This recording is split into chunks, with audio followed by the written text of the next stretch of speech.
दोडक्याची भाजी तर तुम्ही बऱ्याच वेळा बनवली असेल, पण तोंडातून पाणी आणि बोटे चाटायला लावणारी इतकी जबरदस्त चवीची आणि वेगळ्या मसाल्यातील अशी ही दोडक्याची भाजी तुम्ही याआधी कधीच बनवली नसणार.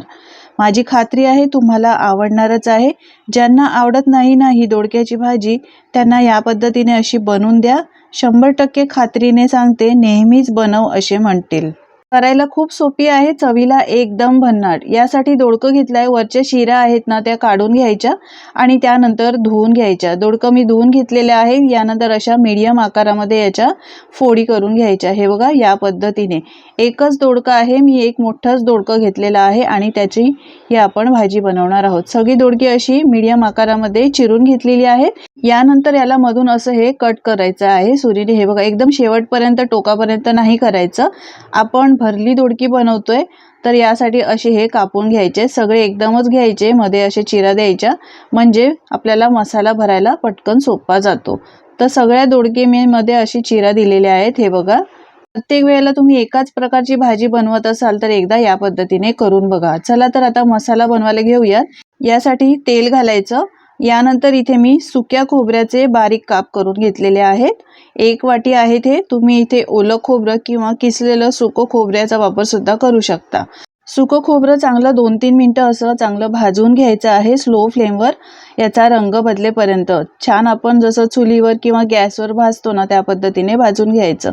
यानंतर 1 वाटी इथे शेंगदाणे घातलेत, 15 ते 20 लसणाच्या पाकळ्या, 1 इंच आल्याचा तुकडा, 1 हिरवी मिरची घेतलेली आहे, ते सुद्धा यामध्ये परतून घ्यायचंय.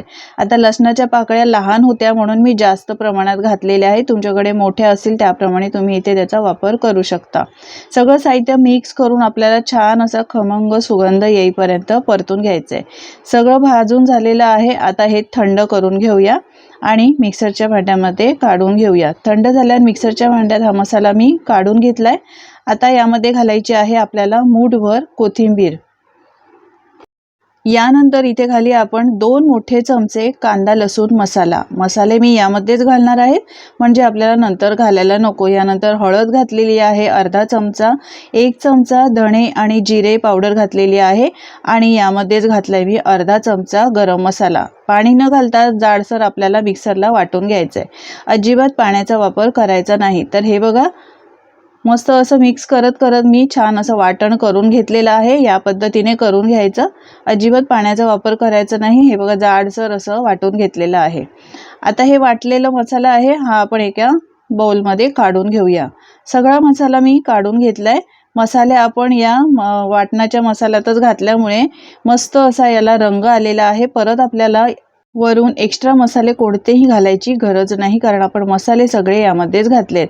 आता घालूया चवीप्रमाणे मीठ आणि याला बाइंडिंग येण्यासाठी घालायचं आहे 1 चमचा भरून तेल. आता सगळं हातानेच व्यवस्थित हे मसाले मिक्स करून घेऊया, कारण तेल घातलंय, मीठ घातलंय, व्यवस्थित मिक्स करून घ्यायचंय.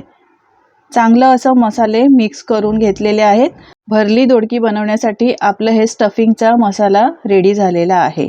यानंतर इथे दोडक्यांमध्ये एक एक दोडकी घ्यायची आहे आणि त्यामध्ये आपल्याला हे मसाले असे भरायचे आहेत दाबून दाबून चांगले.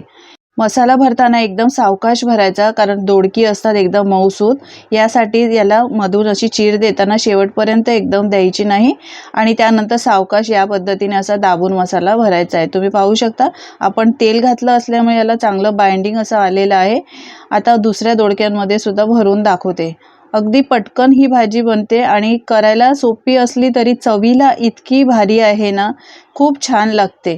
तुम्ही कधी बनवली नसेल या पद्धतीने तर एकदा बनवून बघा आणि तुमचे अनुभव माझ्यासोबत शेअर करा. सगळ्या दोडक्यांमध्ये मी असाच हा मसाला भरलेला आहे. हे बघा, एक्स्ट्रा आपला मसाला उरलाय तो आपण नंतर वापरणार आहोत. भाजी बनवण्यासाठी तेल घातलेला आहे. 1 चमचा जिरं घालायचं. जिऱ्याला चांगला खमंग सुगंध यायला लागल्यानंतर यामध्ये घालूया हिंग.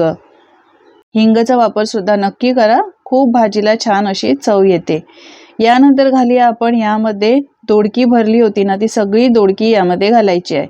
मंडळी, तुम्हाला माझी जर रेसिपी आवडत असेल तर एक लाईक करा आणि तुम्ही कुठून ही रेसिपी पाहता हे सुद्धा मला कमेंट करून नक्की सांगा, म्हणजे मी तुमचे आभार मानू शकेन. सगळी दोडकी मी या तेलामध्ये घातली आहे. एखाद मिनिट आपल्याला असं मिक्स करून परतून घ्यायचं आहे. एकदम स्लो फ्लेमवर चांगलं असं मिक्स करून घेतलेलं आहे। त्यामुळे आपण यामध्ये जिरं घातल्याने जिऱ्याचा फ्लेवर याला चांगला येईल।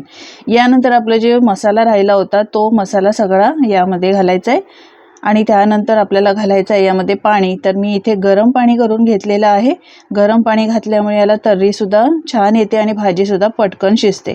थोडंसं गरम पाणी केलं आहे कारण मिक्सरच्या भांड्यामध्ये थोडा मसाला होता तर त्यामध्ये सुद्धा मी पाणी घातलं आहे आणि ते पाणी यामध्ये घातलेलं आहे।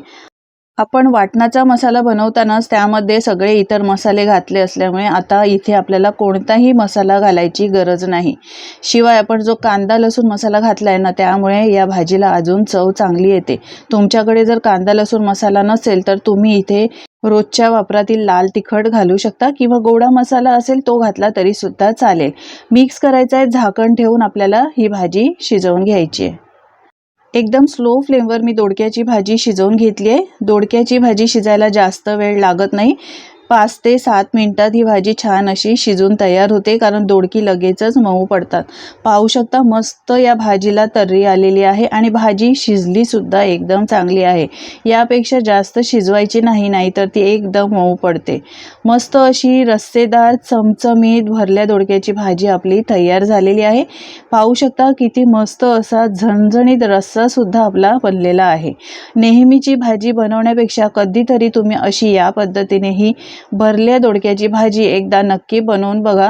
चवीला खूप छान लागते। वाटणाचा मसाला तुम्ही बनवून ठेवू शकता आणि आयत्या वेळेला घाई गडबडीच्या वेळी तुम्ही अशी ही झटपट भरली दोडकी बनवू शकता। एकदा तरी तुम्ही माझ्या या पद्धतीने अशी ही भरली दोडकी नक्की बनवून बघा। असेच भाज्यांच्या वेगवेगळ्या रेसिपीसुद्धा अपलोड केलेल्या आहेत, त्यासुद्धा तुम्ही एकदा नक्की पहा, तुम्हाला आवडतीलच। सगळ्यांची लिंक डिस्क्रिप्शन बॉक्समध्ये दिलेली आहे। आजची रेसिपी कशी वाटली कमेंट करून नक्की सांगा। जराही आवडली असेल तर मित्रमंडळी आणि कुटुंबासोबत शेअर करा। चॅनलवर जर नवीन असाल तर चॅनलला सबस्क्राईब करा म्हणजे अशाच वेगवेगळ्या रेसिपी तुम्हाला पाहायला मिळतील।